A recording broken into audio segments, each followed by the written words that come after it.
2018 ते 2019 व 2020 ते 2021 या कालावधीमध्ये अभियांत्रिकी, औषधी निर्माणशास्त्र, तंत्रनिकेतन, हॉटेल व्यवसाय, आर्किटेक्चर अशा अनेक शिष्यवृत्ती ज्या आहेत त्या विद्यार्थ्यांना मिळालेल्या नाहीत। यामध्ये 60% शिष्यवृत्ती ही केंद्र सरकारकडून आणि 40% शिष्यवृत्ती ही राज्य सरकारकडून दिली जाते।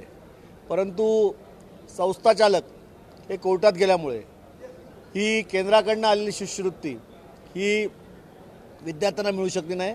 आणि केंद्राचं धोरण असं होतं की ही शिष्यवृत्ती विद्यार्थ्यांच्या अकाउंटमध्ये जाणं गरजेचं होतं आणि संस्था चालक हायकोर्टात गेले। हायकोर्टाने ते शिष्यवृत्ती संस्था चालकांच्या अकाउंटमध्ये टाकण्याचा आदेश दिला।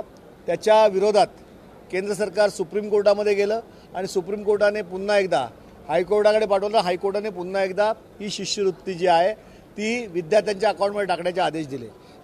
डिसेंबर येत्या महिन्यामध्ये हे आदेश आल्यानंतर ही शिष्यवृत्ती विद्यार्थ्यांना मिळायला सुरुवात झाली। परंतु 2 वर्ष या विद्यार्थ्यांची सस्यउलपट झाली। यामध्ये जवळजवळ 2 ते 2.5 हजार विद्यार्थी या संपूर्ण शिक्षणापासून ड्रॉपआउट झाले। याची जबाबदारी सरकारची आहे आणि आता जवळजवळ 3 लाख विद्यार्थी यांना ही शिष्यवृत्ती मिळणार आहे। केंद्राकडनं हे पैसे विद्यार्थ्यांच्या अकाउंटमध्ये भरले जाणार आहेत। परंतु येणाऱ्या किती कालावधीमध्ये हे पैसे दिले जाणार असा प्रश्न मी सरकारला विचारला। त्यावेळी मंत्री महोदयांनी सांगितलं की येत्या 15 दिवसामध्ये हे पैसे मागासवर्गीय विद्यार्थ्यांच्या या अकाउंटमध्ये जातील। परंतु ही सरकारची नैतिक जबाबदारी आहे की जे 2,500 विद्यार्थी या शिक्षणापासून ड्रॉपआउट झाले शिष्यवृत्ती नाही म्हणून, त्याची जबाबदारी हे सरकार घेणार काय आणि हे सरकार हे 2,500 विद्यार्थ्यांचं पाप कसं फेडणार हा खरा प्रश्न आहे।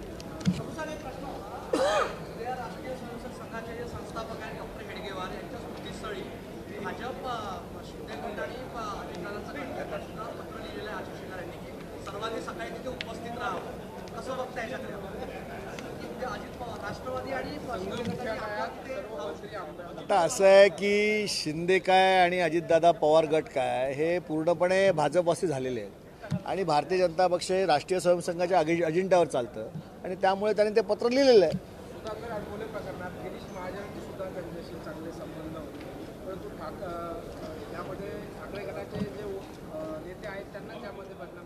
असं आहे की हळूहळू सगळ्या गोष्टी बाहेर येतील, परंतु सरकार स्वतःचं ठेवतं झाकून आणि इतरांचं बघतं वाकून।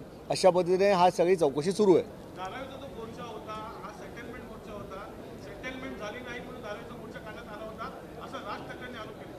असं आहे कोण काय म्हणतंय त्याला अर्थ नाही आहे। आज धारावीतील नागरिक आहेत त्यांच्यावरती अन्याय होतोय। त्यांना 500 चौरस फुटाचं घर दिलं पाहिजे आणि त्याचबरोबर या सरकारने म्हणजे देवेंद्र फडणवीसांनी गृहनिर्माण खातं ज्या दिवशी सोडलं त्या दिवशी हा अध्यादेश काढला आणि पूर्णपणे एक मोठी खिरापत ही अदानीला दिली। TDRचा महाघोटाळा आहे आणि या घोटाळ्यामध्ये विशेष करून नागरिकांचे फार मोठ्या प्रमाणात हाल होत आहेत आणि म्हणून हा मोर्चा होता।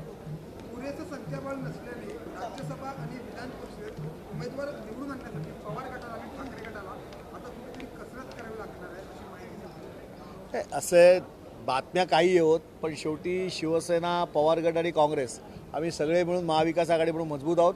येणाऱ्या काळामध्ये निवडणुका जेव्हा होतील तेव्हा आपल्याला कळेल की कोण सामर्थ्यवान आहे।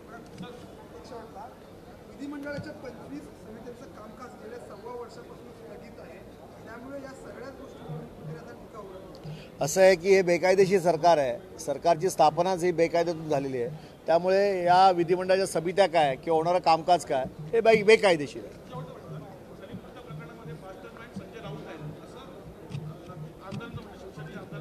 कोणाच्या कोणी काही म्हणत, सत्य जे असेल ते बाहेर येईल।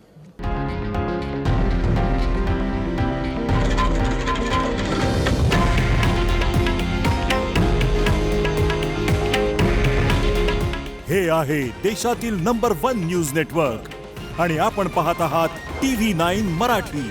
काळजी तुमची, हित महाराष्ट्राचं।